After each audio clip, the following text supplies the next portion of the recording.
Efésios capítulo 1, versículo 7, no qual temos a redenção pelo seu sangue, a remissão dos pecados segundo a riqueza da sua graça. Senhor nosso Deus, nosso Pai, nós te agradecemos pelo privilégio de pertencermos ao povo predestinado do Senhor.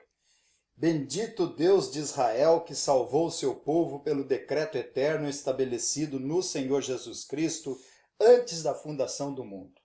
Que grande amor o Senhor nos tem concedido para clamarmos Abba, Pai.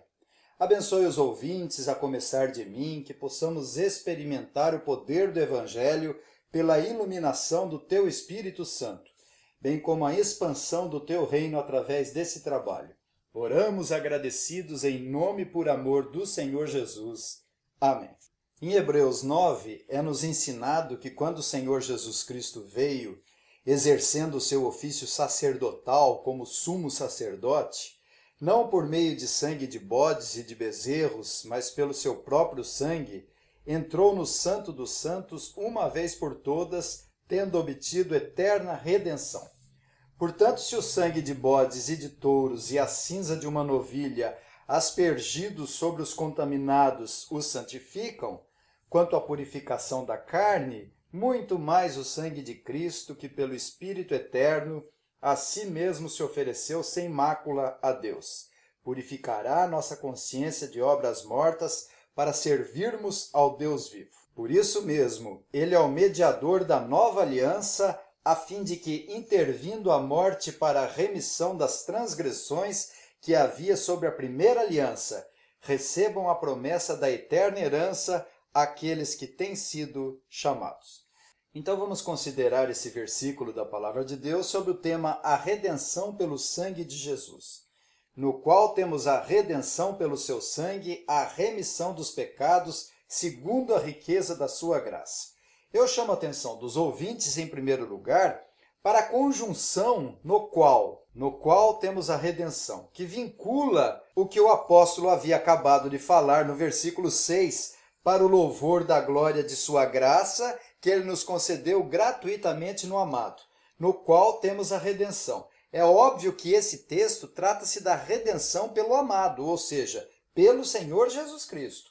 Ele é o autor da redenção. Hebreus 5:9, e tendo sido aperfeiçoado, tornou-se o autor da salvação eterna para todos os que lhe obedecem, tendo sido nomeado por Deus sumo sacerdote segundo a ordem de Melquisedeque. Portanto, o Senhor Jesus é o autor da redenção. Muito bem.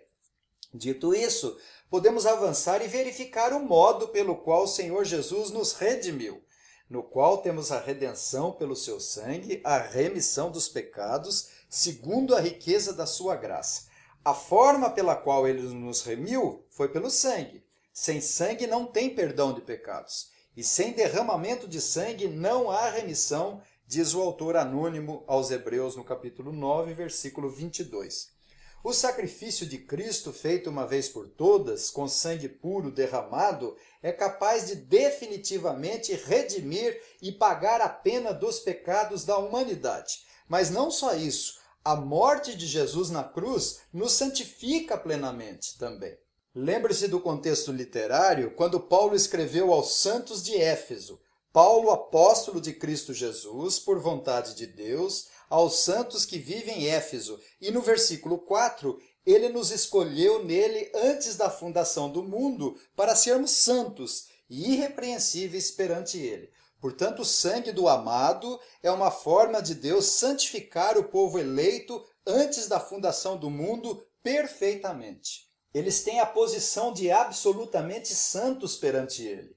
Hebreus diz, nessa vontade é que temos sido santificados, mediante a oferta do corpo de Jesus Cristo, uma vez por todas. Porque com uma única oferta aperfeiçoou para sempre quantos estão sendo santificados. Por isso foi que também Jesus, para santificar o povo pelo seu próprio sangue, sofreu fora da porta. Se Cristo ofereceu-se a si mesmo como sacrifício, então ele foi também sacerdote. Foi como um sacerdote que ele se apresentou. Ele não foi oferecido por algum outro. Ele mesmo se deu e intercede por nós, pois o sangue de Jesus, seu Filho, nos purifica de todo pecado. O sangue de Jesus faz com que sejamos santos perante Deus Pai, e isso faz com que prossigamos para o prêmio da soberana vocação de Deus em Cristo Jesus. Portanto, essa é a maneira de Deus nos dar a redenção, o sangue do nosso amado Senhor Jesus Cristo, no qual temos a redenção pelo seu sangue, a remissão dos pecados segundo a riqueza da sua graça. Antes de abordar a expiação limitada propriamente dita, eu quero considerar com os ouvintes essa expressão de Paulo, a remissão dos pecados segundo a riqueza da sua graça. Deus amou o mundo de tal maneira que deu o seu Filho unigênito para que todo aquele que nele crê não pereça, mas tenha a vida eterna. E isso foi por causa da riqueza da sua graça. Todos os recursos da divindade nos estão disponíveis em Cristo Jesus por causa da riqueza da sua graça. Paulo disse aos Colossenses para compreenderem plenamente o mistério de Deus, Cristo, em quem todos os tesouros da sabedoria e do conhecimento estão ocultos. Romanos 3, de 24 a 26, sendo justificados gratuitamente por sua graça, mediante a redenção que há em Cristo Jesus, a quem Deus propôs no seu sangue como propiciação mediante a fé, para manifestar a sua justiça, por ter Deus na sua tolerância deixado impunes os pecados anteriormente cometidos, tendo em vista a manifestação da sua justiça no tempo presente, para ele mesmo ser justo, o justificador daquele que tem fé em Jesus. Que riqueza da sua graça, pois éramos inimigos, filhos da desobediência, amávamos esse mundo e o caminho largo, éramos prisioneiros de Satanás e vivíamos segundo as paixões da nossa carne, nos deleitando com os nossos prazeres pecaminosos. Éramos como uma porção de porcos se revolvendo na lama, como uma alcateia de lobos e cachorros voltando ao seu próprio vômito e o comendo. Estávamos atolados no lamaçal profundo de pecados, mas foi segundo a riqueza da sua graça que ele remiu os nossos pecados e nos arrancou das trevas e nos levou para a luz do seu amor. Por causa da riqueza da sua graça, ainda que a nossa consciência nos acuse gravemente de estarmos inclinados a todo mal, e ainda que nosso coração nos condene de estar desobedecendo a todos os mandamentos de Deus, por causa da riqueza da sua graça, Deus não nos trata segundo os nossos pecados e nem nos retribui conforme as nossas iniquidades. E jamais ele vai lembrar das nossas impiedades, porque nossos pecados foram remidos e são cobertos diante de Deus pelo sangue de Jesus. A riqueza da graça de Deus é tão grande que os nossos pecados passados, presentes e ainda os futuros que certamente vamos cometer, sejam eles por pensamento, por palavras ou por obras, são absorvidos pela riqueza da graça de Deus e, apesar de tudo isso, temos a redenção. Que bênção! Glória seja dada ao Senhor, glória seja dada à Trindade, essa obra indizível da salvação realizada pelo Pai, estabelecida em Cristo Jesus por meio do Espírito Santo. Ainda que pequemos seriamente contra Deus, ainda assim a riqueza da sua graça é muito maior para absolver a nossa culpa e perdoar os nossos pecados. Essa é a riqueza da graça de Deus, no qual temos a redenção pelo seu sangue, a remissão dos pecados segundo a riqueza da sua graça. Agora sim, vamos identificar quem são os redimidos pelo sangue do amado e objetos da riqueza da graça de Deus, no qual temos a redenção. A quem Paulo se refere quando diz temos a redenção? É lógico que ele se refere ao contexto, àqueles que Deus escolheu antes da fundação do mundo e os predestinou para a adoção de filhos, assim como nos escolheu nele antes da fundação do mundo, para sermos santos e irrepreensíveis perante ele, e em amor nos predestinou para ele, para a adoção de filhos, por meio de Jesus Cristo, segundo o beneplácito de sua vontade. Nós temos que ter em mente que a morte do Senhor Jesus não foi pouca coisa. mas ele carregou os pecados do mundo inteiro, levando ele mesmo os nossos pecados em seu corpo, para que, mortos para os pecados, pudéssemos viver para a sua justiça. Paulo falou, aquele que não conheceu o pecado, ele o fez pecado por nós, para que nele fôssemos feitos justiça de Deus. Portanto, o Senhor Jesus levou sobre si a culpa de toda a humanidade. Por isso é necessário destacar-nos o valor sublime da morte de Cristo, a eficácia do seu desígnio e o poder satisfatório de sua expiação, que assegura a salvação de todos os seus eleitos, antes da fundação do mundo. Alguns afirmam que Cristo fez expiação pelos pecados da humanidade em geral e por cada indivíduo em particular. Mas se partirmos dessa premissa, iremos enfraquecer o poder salvador de Deus, diminuindo o valor da morte e da expiação de Cristo, porque se cria apenas uma possibilidade de salvação, não assegurando a salvação de ninguém. Eles pegam passagens como ele deseja que todos sejam salvos, ou que se deu em resgate por todos, ou ainda ele é a propiciação pelos pecados e não somente pelos nossos próprios, mas ainda pelos do mundo inteiro, defendendo que Jesus morreu para salvar todo mundo sem exceção. Mas a Bíblia não se contradiz e facilmente podemos deduzir que isso só pode significar todos os tipos de pessoas do mundo inteiro. Ele não apenas morreu pelos judeus, mas também pelos não-judeus. O príncipe dos puritanos John Owen disse: teria Deus apontado um salvador sem decidir quem seria salvo? Poderia ele apontar um meio sem estar certo do fim? Isso seria contrário às Escrituras. Se uma coisa é obtida para mim, certamente deve ser minha por direito, e tudo que for meu por direito de fato é meu. Portanto, a salvação que Cristo obteve há de pertencer àqueles para os quais ele a obteve. Se é dito sim, mas é deles sob a condição de crerem, eu repito, mas a fé também é dada por Deus. Cristo morreu por todos os eleitos de Deus para que eles pudessem crer. Quando dizemos que a expiação de Cristo é limitada, é em razão do limitado número dos eleitos antes da fundação do mundo, porquanto esse número é tão certo e definido que não pode ser nem aumentado e nem diminuído. E isso é maravilhoso, porque Cristo morreu especialmente por cada um dos seus eleitos. Ao usarmos o termo expiação limitada, muitos afirmam que estamos diminuindo e empobrecendo o seu amor, ao não se estender a todas as pessoas do mundo inteiro, sem exceção. Pelo contrário, não estamos reduzindo ou limitando o amor de Deus, mas fortalecendo e valorizando o seu amor, que envolve renúncia e abnegação ao seu povo. 1 João 4,10 diz: e nisso consiste o amor de Deus, não em que nós tenhamos amado a Deus, mas em que ele nos amou e enviou seu Filho como propiciação pelos nossos pecados.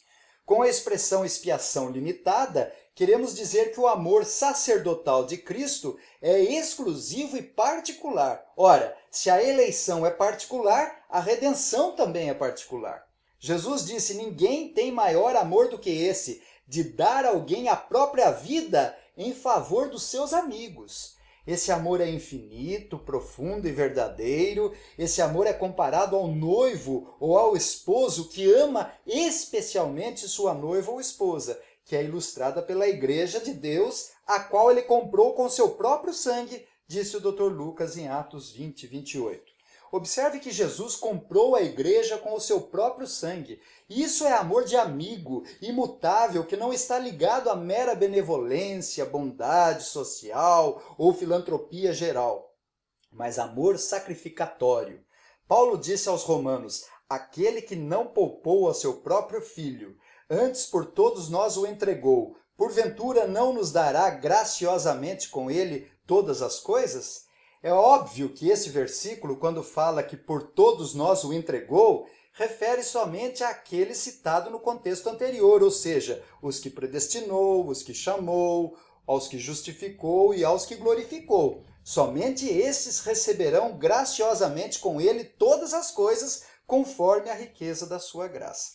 Esse é o amor genuíno de Cristo. cuja morte não apenas proporcionou a possibilidade de salvação, mas garantiu efetivamente a salvação apenas dos predestinados. É amor peculiar, especial, direcionado às suas ovelhas, incomensurável e incondicionalmente.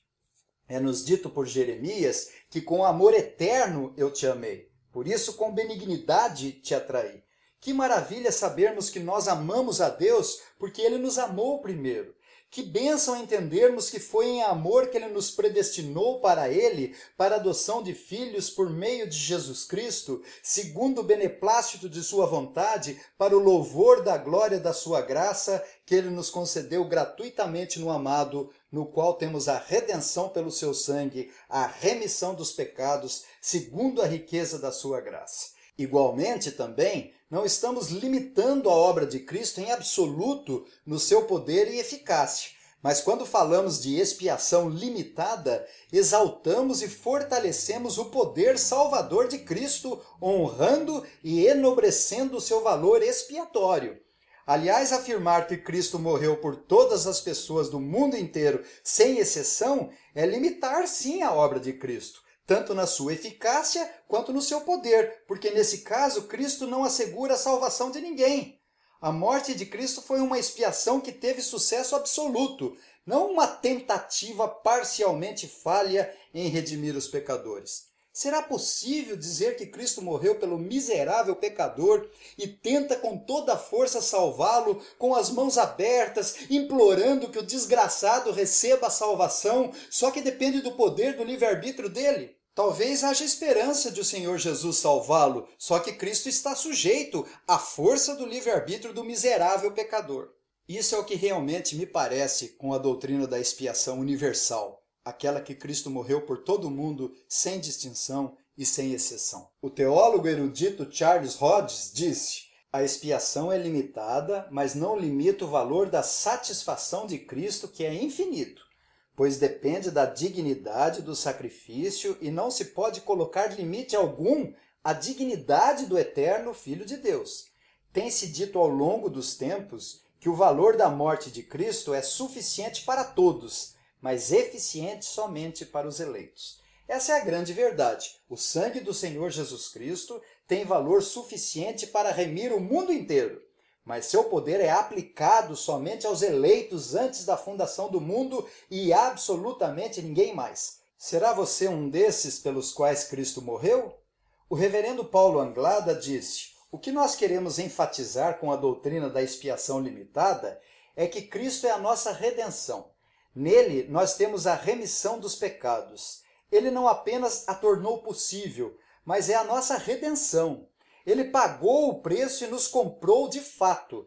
Tão objetiva foi a expiação, tão real foi a morte substitutiva de Cristo em nosso lugar, que no momento em que ele morreu por nós, eleitos, Deus nos libertou do império das trevas e nos transportou para o reino do Filho do seu amor. Do ponto de vista divino, quando Cristo ressuscitou, ressuscitaram juntamente com ele todos os eleitos, e nos assentamos nos lugares celestiais em Cristo Jesus. A Bíblia é farta que Cristo morreu apenas por uma parte da raça humana. No Velho Testamento, o profeta messiânico, falando da obra do Messias que haveria de vir, disse: o justo justificará a muitos, e levou sobre si os pecados de muitos, e não foi de todos. Confirmado posteriormente pelo próprio Jesus na Santa Ceia, que disse que o seu sangue na cruz fora derramado por muitos para a remissão dos pecados, e também viera dar a sua vida em resgate por muitos, e não por todos. No Novo Testamento é-nos dito repetida, repisada e explicitamente nas Escrituras que ele morreu pelo seu povo, pelas suas ovelhas, pela sua igreja, pelos seus amigos, pelos filhos de Deus que andavam dispersos e por aqueles que o Pai lhe deu para que fossem salvos. Como disse Jesus: eu lhes dou a vida eterna, e não rogo pelo mundo, mas por aqueles que tu me deste. Portanto, a morte de Cristo não criou uma possibilidade de salvação para todas as pessoas sem exceção, e sim garantiu a salvação apenas aos eleitos e predestinados. Se Cristo veio salvar, ele vai salvar e já salvou. Se ele veio redimir, redimiu. Se veio para resgatar, de fato, resgatou. Se veio pagar, verdadeira e efetivamente pagou a pena dos pecados do seu povo eleito. A salvação pertence ao Senhor e não ao miserável pecador. Jesus disse que o Filho do Homem veio buscar e salvar o que havia se perdido.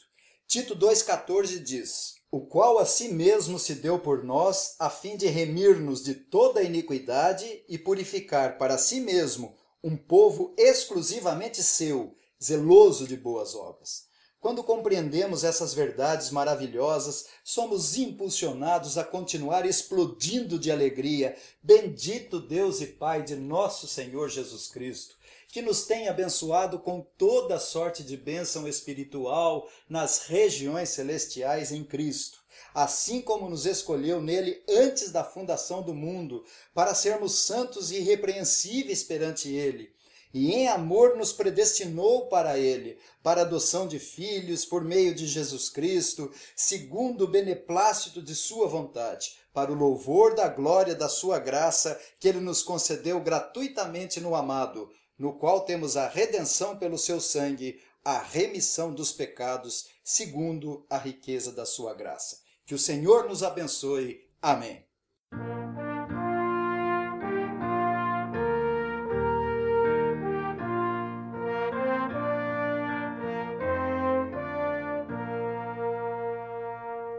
Eis que